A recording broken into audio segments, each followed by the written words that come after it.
Are pure evil races boring? Depending on the type of person you are, you will have an opinion on this one way or the other. This topic has gotten some controversy when Extra Credits made a video about orc races being allegories for black people about 2 or 3 or 10 years ago. I don't fucking remember. People are still dumb enough to bring it up. Alright, but didn't you bring it up? Shut up, okay? Shut up. That aside, the goal I have for this video isn't really to talk down to any of you or pretend like I have all the answers. In fact, the goal I have for pretty much any video I make on this channel is to explore ideas. Sure, I land on one opinion or the other, but at the end of the day, that's all this is. An opinion. The question is, are purely evil races boring? And my answer is, like with anything in writing, that depends on how it's established, and who the audience is, and where the focus of the story lies. What one person considers to be boring could just be someone else's favorite story. I've seen enough people who hate Attack on Titan to know that's true. But perhaps we could offer that even if purely evil races can be done right, that it's maybe always better to write more layered and morally diverse races. But I'm here to tell you that one is not necessarily better than the other. While we might think that adding more detail and layers to our fantasy races is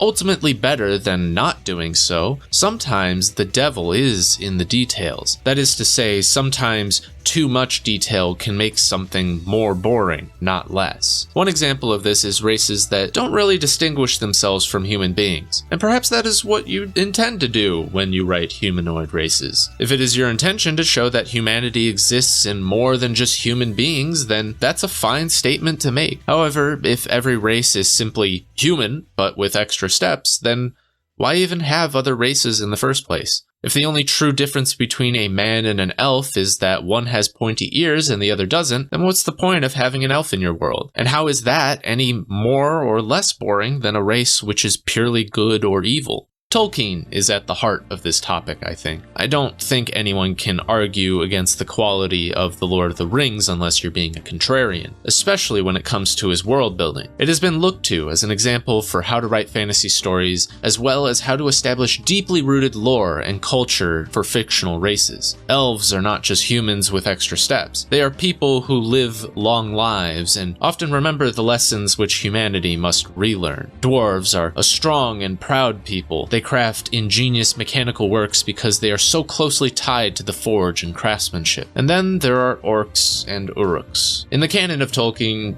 orcs are a purely evil race. They are corrupted elves who will obey the will of Sauron and were created with a single purpose: to destroy and kill. They devour other races and wear armor only in the fronts of their bodies because they will never retreat. Now, I know there's probably some nerd in the comments saying, well, actually, the Uruks are not purely evil races if you read... No, shut up, okay? Stop being, actually. Nobody read these obscure stories. Nobody has every single bit of the canon lore, alright?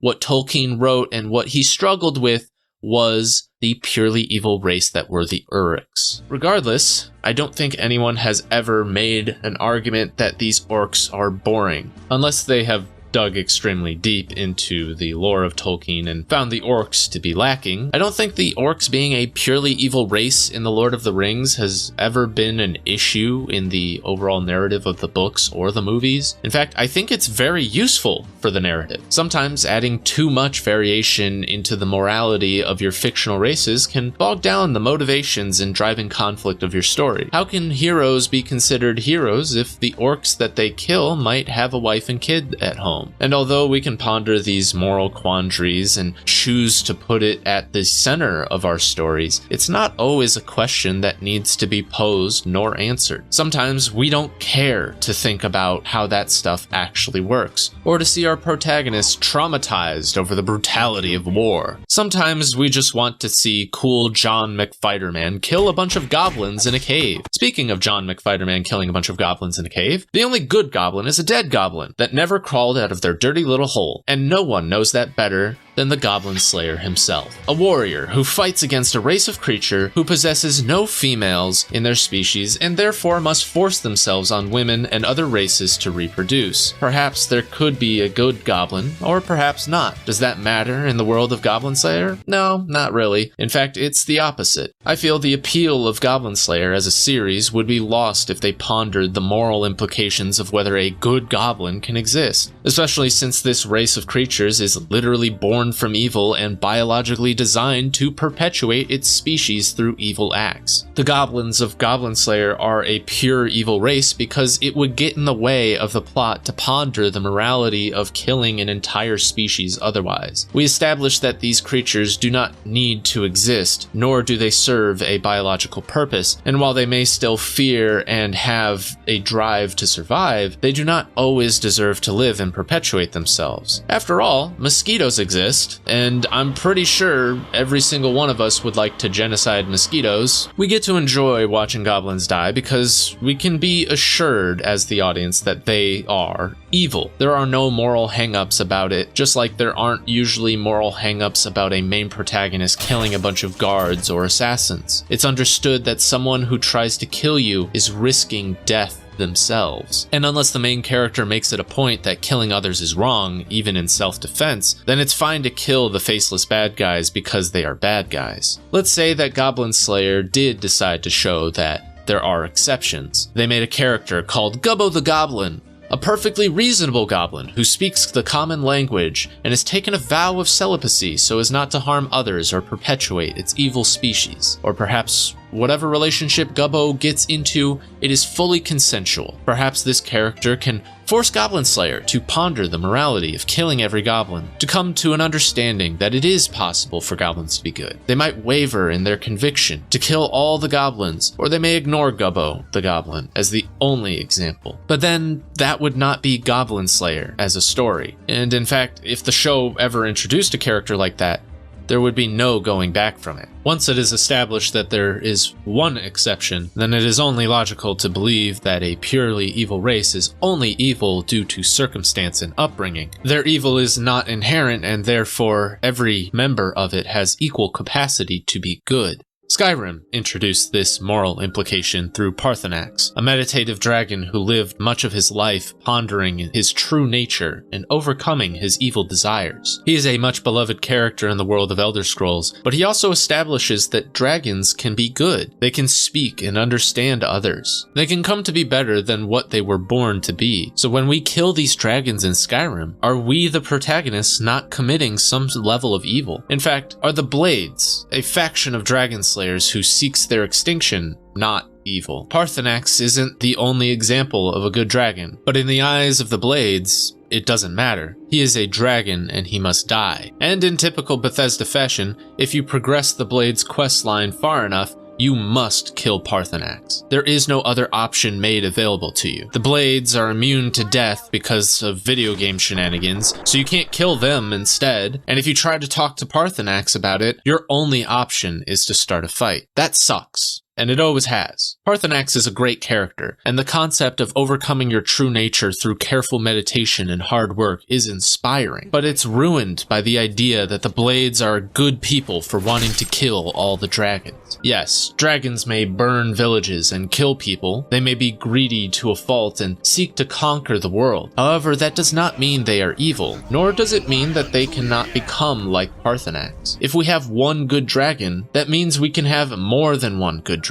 The Forgotten Realms is the canonical setting of the TTRPG Dungeons & Dragons. Many people have been introduced to its lore through the recent smash hit that was Baldur's Gate 3. I think the Forgotten Realms has run into this issue the most, and has made the only correct choice in removing the hard alignments of races. In previous editions, races like Tieflings, Orcs, Goblins, Yuan-Ti, and Drow used to require that your character was of the evil alignment. In fact, some of those races were only playable as evil NPCs. But if you're a fan of the Forgotten Realms lore, you may also know the story of Drizzt, a Drow ranger who has escaped his society and sought to live his life as a good person. It was an example of a Drow who was not evil. He He was the first exception. And if you see someone who is exceptional in a role-playing game, you are immediately going to make your character to be just like him. Driss clones used to populate D&D tables to the point that it became more expected that you would be playing a good aligned drow than an evil one. The exception became the rule because the exception was so compelling. And as it became the rule, the writers for Forgotten Realms were forced to ponder the implications of purely evil races. While a purely evil race is not a bad thing, it's not exactly easy to play in a game where some people don't want to be evil, but do want to make characters of a particular race. And if players are playing as exceptions to the rules and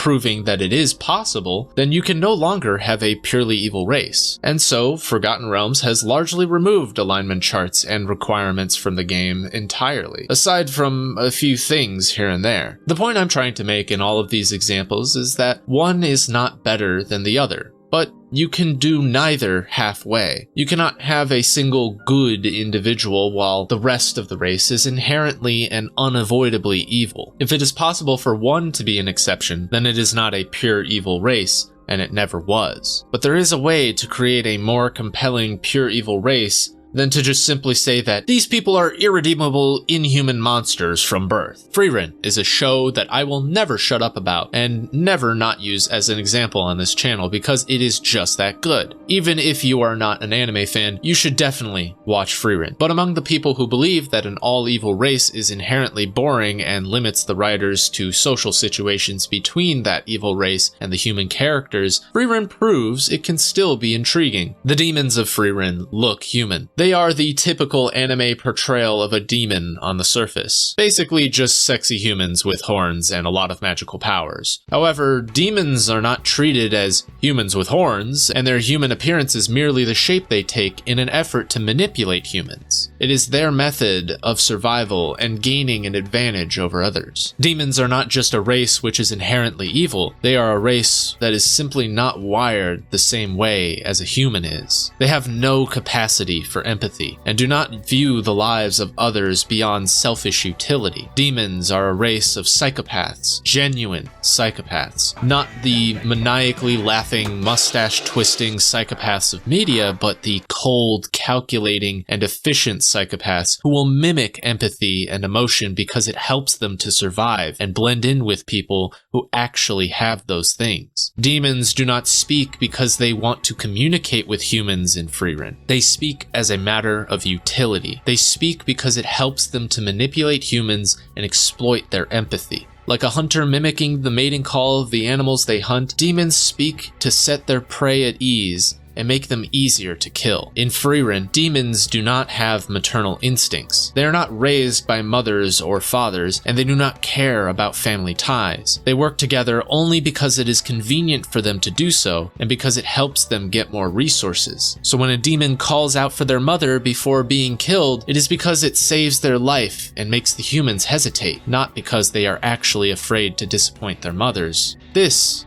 is how you do a purely evil race. Frieren's demons are not boring, nor do they have an exception in their ranks to be more interesting. And if Frieren ever introduced a demon character that could empathize and live like a human, then it would have to be established that this exception is not a choice, but a matter of how they were born. Just like some human beings can be born as psychopaths who are incapable of empathy, we can still see how in Frieren a race of psychopaths may still have a few empaths here and there, but that they would not be something which breaks the rule. And I know just before this I said that you can't have it both ways. This is technically still a pure evil race. And as far as I know, Frieren leaves demons as purely evil. They don't try to establish that demons have a capacity for good. In fact, they establish the opposite. When our protagonists spare a demon girl, she later goes on to kill more people. Not because she intended to do evil, but because she intended to continue manipulating those people. She still sensed their hatred for her, and not understanding human emotions, thought it was because she left a father without a girl and therefore resolved to kill another person's father so that they could take their daughter instead. Because in the demon's mind, their lives are the same. It is indifferent and unaware. It is not evil because it seeks to be evil. It is well and truly evil because it has no capacity to understand how to be good in the first place, nor does it have any interest to do so beyond selfishly saving its own life. And if after that example you still think it's boring to have a purely evil fantasy race, then kill yourself.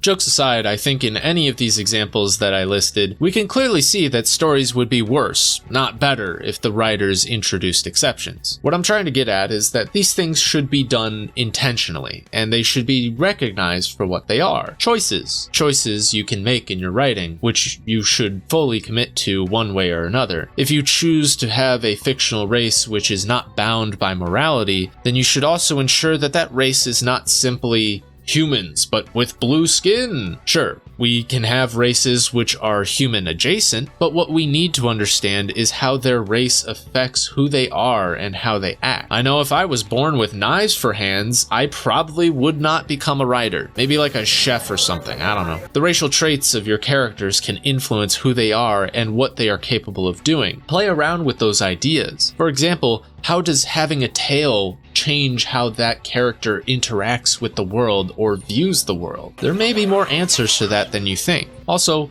play around with the morality of your world. Don't be afraid to ponder the questions of what true good and evil actually is. And don't be afraid to challenge those views and acknowledge that those are purely human perspectives. We can look to real life for inspiration here. For example, did you know that chimpanzees will often kill their rivals and then cannibalize them? Yeah, they will literally kill another chimp and eat them. Do we think that the chimp in this scenario is evil?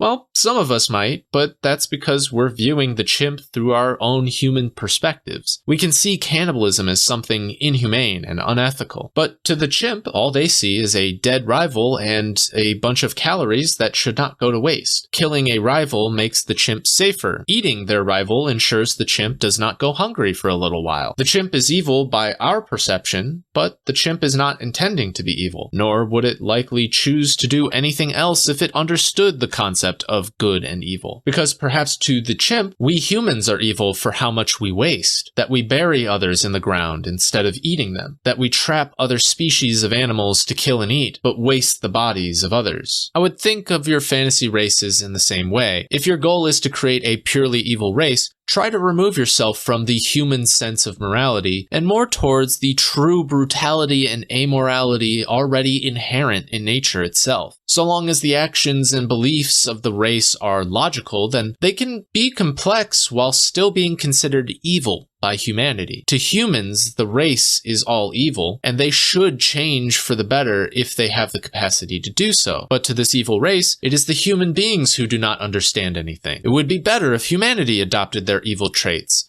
and changed for the better. And in this case, we can still establish that these races cannot coexist. We can say it's all a matter of perspective and races and cultures do not choose to be evil. But we can also acknowledge that a race which is filled with psychopathic, cold-blooded cannibals is a race which humanity can and should always be at odds with. Perhaps we as the audience can still sympathize with a race which is just born to be evil, but still acknowledge that this race should not exist so long as we humans believe in our own collective morality. A race of human-devouring monsters is easy to destroy until we realize that we ourselves are flesh-eating monsters to the animals we consume every day. And I'm not here to make the argument for veganism or anything. I'm here to say that eating to sustain oneself is not inherently evil, but if we humans are the ones they must eat, then it is difficult to justify coexistence with them. At least assuming that the ones eating humans have no other alternative and that the fantasy race which eats people cannot be convinced to simply abstain from doing so. Much like many cultures would consider it to be evil to eat a dog, while other cultures just view dogs as another food source. One is not inherently more evil than the other as much as we want to believe it to be so.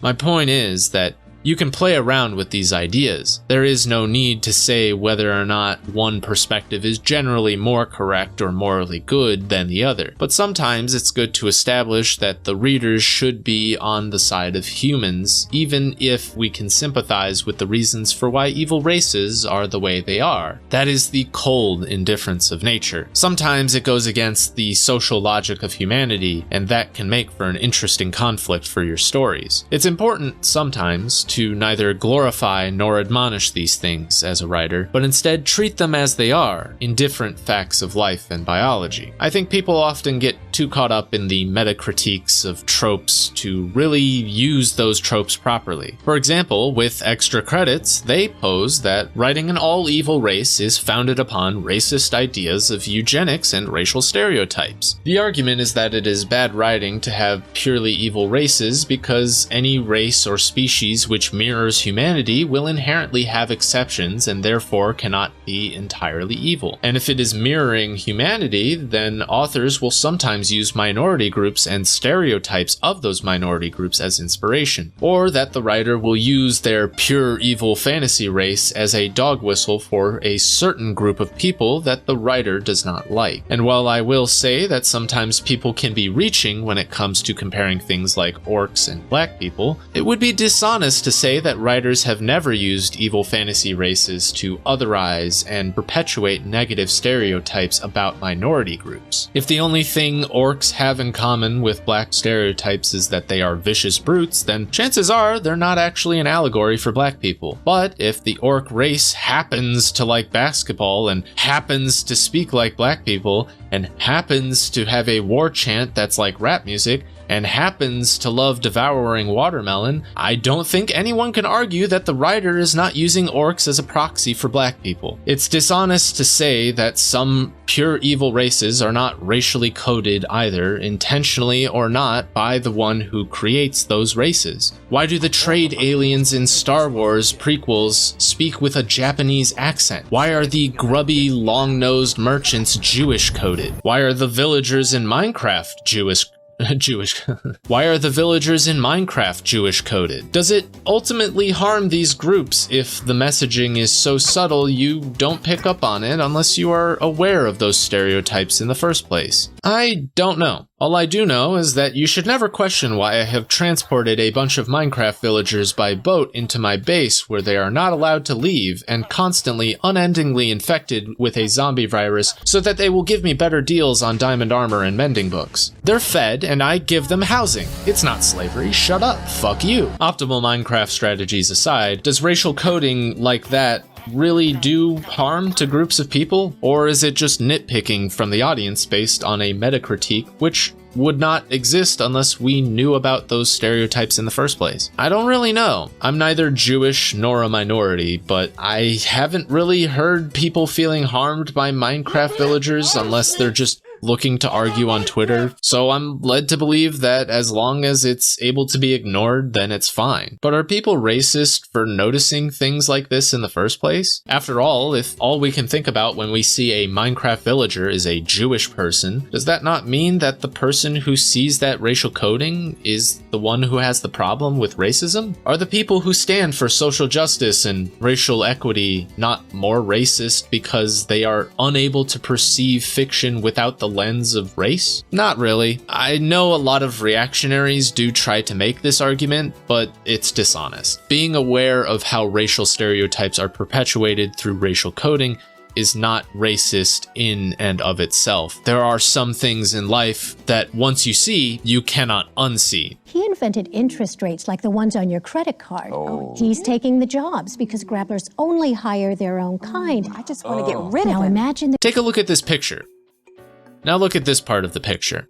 Now, anytime you look at this picture again, you will always see what I pointed out to you. You will no longer see this image in the way that you first saw it, now that you know how it's supposed to be seen. That's how it is with knowing and seeing racial coding in media. Once you know about it, it becomes easier to notice it, whereas people who do not notice it are unaware of how those harmful stereotypes are used or willingly ignorant to the idea that something like being a little racist makes them uncomfortable, whereas people who do not notice it are either unaware of how those harmful stereotypes are being used or willingly ignorant because the idea of something they like being a little racist makes them uncomfortable. So when making a pure evil race which is inhuman in nature, I believe it is important to understand what human beings are in the first place and how to remove that race from humanity. Sure, we can take the dark aspects of humanity like violence, war, and psychopathy in the cases of Frieren and Tolkien, or we can take the pure biological disposition like in Goblin Slayer. However,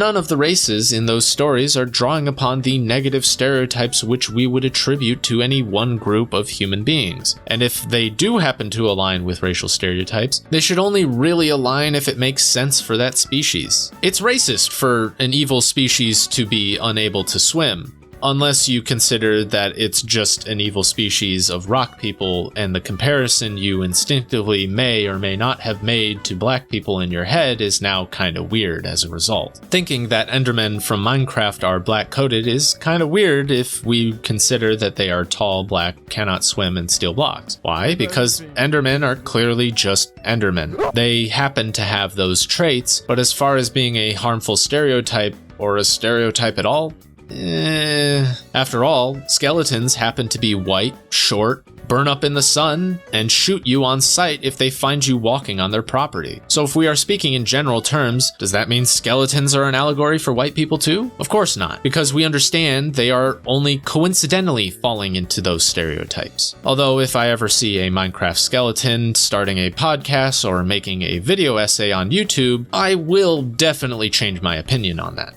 Anyways, these metacritiques can be made for anything because sometimes stereotypes are so general they can pretty much be applied to anything as a critique. Got a race that's violent and stupid? Well, there are plenty of racist stereotypes which have applied those traits to an entire group of people. But once again, just because some people are reaching when they make critiques, that does not mean it does not happen, or that the writer themselves isn't writing from a bias that they themselves do not recognize. Stereotypes and broad generalizations can be useful for creating fictional races. Dwarves being alcoholic craftsmen is one of them. Elves being long-living humans who are taller and more beautiful than humans is another. Angels being winged messengers of good and holy energy is a stereotype. And while stereotypes can be harmful to groups in real life, they are the result of humans just trying to make sense of the world by simplifying the nuance of it. In writing, sometimes you don't have the time or the ability to go into the nuance of every single race you create. Sometimes you just need a bad guy or a good guy, and that's all there is to it. And even if we may have our own personal preferences for which type of storytelling we like better when it comes to fictional races, I think it's important to acknowledge that that's all they are. Preferences. These are not objective truths when it comes to writing a good story. They both have advantages and disadvantages, and they can both be well written or poorly written. Not every story needs complex racial cultures. Not every story benefits from one-note villainous evil races. I think this applies to inherently good races as much as it applies to inherently bad ones too. Angels are classically seen to be morally correct, but a pretty common subversion is to show that an angel has lawful pride. How angels may show no mercy upon the wicked or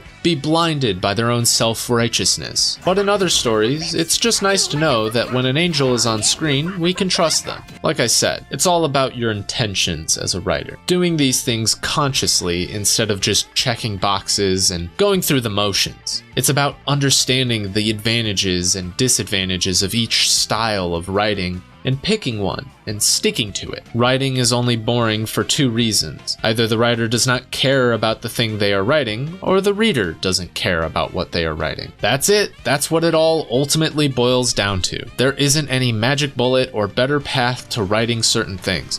There are tropes and then there are subversions of tropes. And neither the tropes themselves nor the subversions are the core of why something is or isn't boring. What matters is whether or not you, as the writer, care, and if you are able to show off that passion to others. If you don't care enough to learn the advantages and disadvantages of a style you are choosing to write in, then that lack of care will show in your writing. And if the audience you tried to appeal to is bored with the concepts and ideas you write about because you yourself have not explored those concepts deep enough to properly use them and interest your audience, then that can also be a failure on the writer's part. But not always. Sometimes audiences simply do not have the perspective to enjoy what is being written, and those perspectives can change with time. either through new generations being raised differently or current generations living and experiencing things which can change their perspectives and opinions. I used to think that it was completely boring to have a pure evil race or a pure good race in any sort of fiction. I used to claim that any series or story which involved that type of writing was ultimately lazy and the writer was bad at writing. And then I got sick of all the subversive writing and shifted my opinion entirely. Now pure evil races were cool, and writers just didn't know how to write because they were too busy trying to be activist SJWs who ruin everything with their politics. Now I believe that these two things are both equally valid ways to create a fictional race because I have seen plenty of examples of either version being used really, really well. It wasn't that the writing was any better or worse. It was just how I felt about that style of writing that changed. It was always a meta critique, not an objective one. Still, I think it's also important for writers to recognize how often an idea has been done and what audiences are looking for. A writer who simply follows trends can often end up boring their audience. Not because what they wrote was bad, but because their audience has seen it several times before. The point of being a good writer is not to create new things from nothing, but to create a story which feels new to those who read it. Even if we all repeat and reuse ideas from things that inspire us, we are still ultimately changing what we write just enough to feel new to us. Writers can often show their ignorance about a genre they write for just following too many of the tropes. This video isn't about whether you should or shouldn't use pure evil races. It's about recognizing pure evil races as just another trope and another tool that you can tweak and change as you so desire. But there is no use to a tool if the tool is never used. So instead of considering whether or not a pure evil race is good for your story, find the good in taking action and start writing.